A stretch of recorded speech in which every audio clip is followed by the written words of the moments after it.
Hello friends, कैसे हैं आप लोग। आशा करता हूँ आप बहुत अच्छे होंगे और आपकी तैयारियाँ भी बहुत बहुत अच्छी होगी। तो फ्रेंड्स, आज मैं आपके साथ डिस्कस करने आया हूँ कुछ डूज़ एंड डोंट्स जो कि आपको एग्ज़ाम डेज़ की प्रिपरेशन में आपको फॉलो करने चाहिए।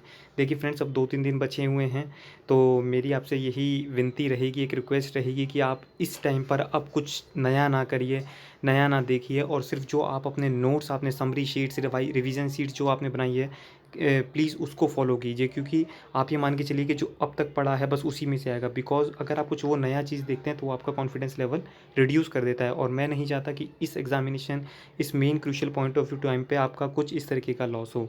ठीक है फ्रेंड्स, तो कुछ जर्नल हैबिट्स, कुछ जर्नल बातें हम डिस्कस कर लेते हैं। क्योंकि आई थिंक कैलकुलेटर लाना है नहीं लाना है, पेन पेपर यूज़ करना है नहीं करना है, माइक्रोफोन यूज़ करना है नहीं करना है, इसके बारे में आई थिंक आप लोग सब अवेयर हैं। तो मैं आई थिंक वो चीज़ ना डिस्कस करके कुछ डिफरेंट चीज़ें जो हैं आपसे डिस्कस कर लेता हूँ, जो कि आपकी हेल्दी लाइफ के लिए भी एक बेटर रहेगा और अच्छा रहेगा। चलिए फ्रेंड्स, सबसे पहले डिस्कस करते हैं हेल्दी स्केड्यूल। तो फ्रेंड्स, इसका क्या मतलब हुआ? इसका ये मतलब हुआ कि फ्रेंड्स, आपको जंक फूड वगैरह को इस टाइम के लिए, कुछ दिन के लिए कम से कम अवॉइड करना होगा। ठीक है, और आप जानते ही हैं, मतलब फ्रेश वेजिटेबल्स वगैरह ले सकते हैं, फ्रूट्स वगैरह ले सकते हैं। ठीक है, तो उससे क्या होगा, आपको जो एक माइंड है वो भी एक अच्छा लेवल पर मतलब मेंटेन रहेगा, आपको कोई इशू नहीं आएगा। सेकंड पॉइंट रहेगा friends, drink lot of water. ठीक है फ्रेंड्स, कि अगर आप अपनी बॉडी को भी हाइड्रेटेड रखते हैं, healthy body does possess a healthy mind, जैसे आप जानते हैं। तो अगर आप ये डूज़ को फॉलो करते हैं तो आई थिंक आप अच्छा लीड करेंगे एक लाइफ को भी। थर्ड पॉइंट है आपका, plan your day and try to achieve the target. ठीक है फ्रेंड, ये भी एक अच्छी बात है कि आपको प्लान कर लेना चाहिए कि आज अगर जैसे मेरे पास अब 3 दिन बचे हैं, तो 3 दिन का मेरे पास क्या स्केड्यूल रहना चाहिए। मुझे क्या एक दिन में चारों सब्जेक्ट पढ़ने हैं, क्या मुझे एक दिन में 2 सब्जेक्ट पढ़ने हैं, 2 दिन में करके मैं 4 सब्जेक्ट कंप्लीट कर लूँगा। तो इस तरीके से आप अपना देख लीजिए कि आपको क्या सूट करता है, उस हिसाब से फिर आप आगे चलेंगे। ठीक है फ्रेंड्स, फोर्थ पॉइंट हम डिस्कस कर लेते हैं, try to have sound sleep of 6 to 8 hours. Because friends, ये आपके लिए बहुत बहुत ज़रूरी है। इसका मैं आपको रीज़न बता देता हूँ ऐसा क्यों होता है। क्योंकि हमारी कहीं ना कहीं जो रिटेंशन की कैपेसिटी है वो हमारे स्लीप के ऊपर डिपेंड करती है। तो अगर आप 6 से 8 घंटे नहीं सोएंगे, और एग्जामिनेशन पर मैं देखता हूँ, अब जैसे 28 को कुछ लोग होंगे कि जो बिना सोए ही पेपर देना चाहेंगे या फिर कुछ, तो मैं कहूँगा, आपसे रिक्वेस्ट करूँगा कि आप इस तरीके की हैबिट ना करें। एक साउंड स्लीप लीजिए, आपका माइंड का भी एक रिटेंशन लेवल मेंटेन होना चाहिए। ठीक है, और उसके बाद आप आराम से एग्जामिनेशन दीजिए, और मैं कॉन्फिडेंस से कह सकता हूँ कि आप श्योर पास होंगे, एंड फिर हम आपसे एग्जीक्यूटिव में ज़रूर मिलेंगे। फिफ्थ पॉइंट है friend, you can read some poems और short stories to avoid monotonous study routine. बिल्कुल सही है फ्रेंड्स, कि अगर, क्योंकि अगर मैं आपसे कहूँ कि 14-15 घंटे आपको पढ़ना ही पढ़ना है, देन तो आपके लिए ये भी एक कम्बरसम टास्क बन जाएगा। तो इसको अवॉइड करने के लिए आप क्या कर सकते हो, तो इसको आप अवॉइड करने के लिए कुछ पोएम्स हो गई या शॉर्ट स्टोरीज हो गई, वो आप अपना नेट से, या फिर आप अगर बुक्स वगैरह कैरी करते हैं अपने पास इस तरीके की, तो आप बुक्स से पढ़ सकते हैं। इसमें कोई मतलब दिक्कत नहीं है कि आप टाइम वेस्ट कर रहे हैं। मैं ये कहूँगा कि ये बल्कि आपकी स्टडी को बहुत प्रोडक्टिव बना देगा, तो ये आपके लिए और अच्छा रहेगा। एंड द सिक्स पॉइंट, जिसको मैं कहूँगा फ्रेंड्स, ये वेरी वेरी वेरी इंपॉर्टेंट भी है, revise revise revise.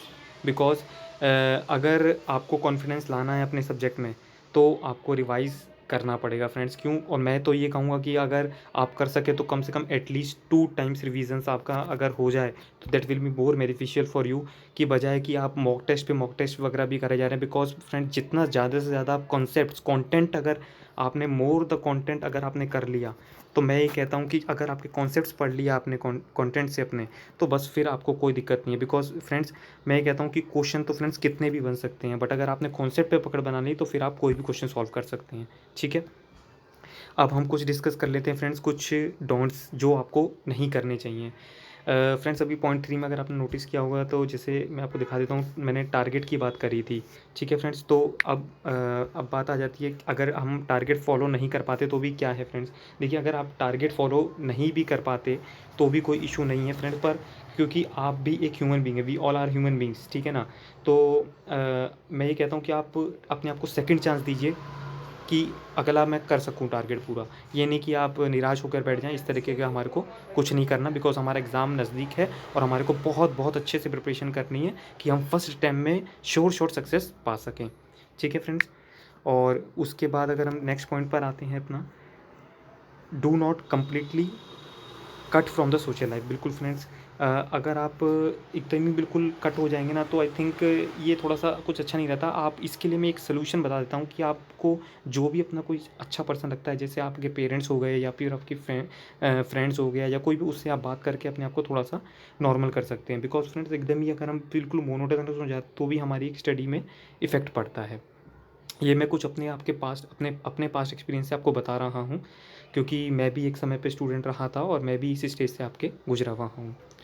Okay friends, next point पर आ जाते हैं आपका, do not indulge too much T and coffee. देखिए फ्रेंड्स, अब आप जानते ही हैं कि इन सब चीज़ों में कैफ़ीन वगैरह होती है, तो ये आपके हेल्थ पे इफ़ेक्ट्स ना डाले, इसलिए मैं आपसे रिक्वेस्ट करूँगा कि इनका थोड़ा सा कंजम्पशन आप कम ही रखिएगा। उसके बाद नेक्स्ट पॉइंट पर आ जाते हैं, ट्राई नथिंग इज़ न्यू। ठीक है फ्रेंड्स, ये मैंने आपको बताया था कि आप कुछ भी नया ना करें। और इवन आप अगर नोटिस कर रहे होंगे तो मैंने भी रिविजनल वीडियोज़ जो मैं बना रहा था आपके लिए, वो सब मैंने लाने बंद कर दिए, बिकॉज़ मैं नहीं चाहता कि इस टाइम आप कुछ नया नोटिस करें या नया करें, चाहे वो आपने पढ़ा हो या नहीं पढ़ा हो। अब जो भी होगा उसके मैं आपके लिए बाद में अपडेट करूँगा। अभी फ़िलहाल आपके पास जो कंटेंट रेडी है आप उसको पढ़िएगा। एंड अनदर पॉइंट फिर हम अगर डिस्कस करें फ्रेंड्स, तो do not exhaust with longer study hours. Friends, ये भी एक अच्छा पॉइंट है कि आप अपने आप को मतलब लॉन्गर स्टडी आवर्स के ना रखें। मतलब आप 2 आवर्स का गैप्स ले ले, मतलब 2 आवर्स की स्टडी वन टाइम पे करिए, 3 आवर्स की, जितना आपका थोड़ा सा बॉडी अलाउ करता है, कैपेसिटी अलाउ करती है, उसके हिसाब से आप प्रिपरेशन कर सकते हैं। तो ठीक है friend, best of luck for your exams. आशा करता हूँ आप लोग बहुत बहुत अच्छे से प्रिपरेशन कर रहे हैं और अच्छे से रिज़ल्ट भी लाएंगे आप। और ठीक है, फिर आपसे मिलते हैं आपकी सेकंड जर्नी की तरफ, जिसे बोलेंगे एग्जीक्यूटिव। तो ओके, थैंक यू फ्रेंड्स।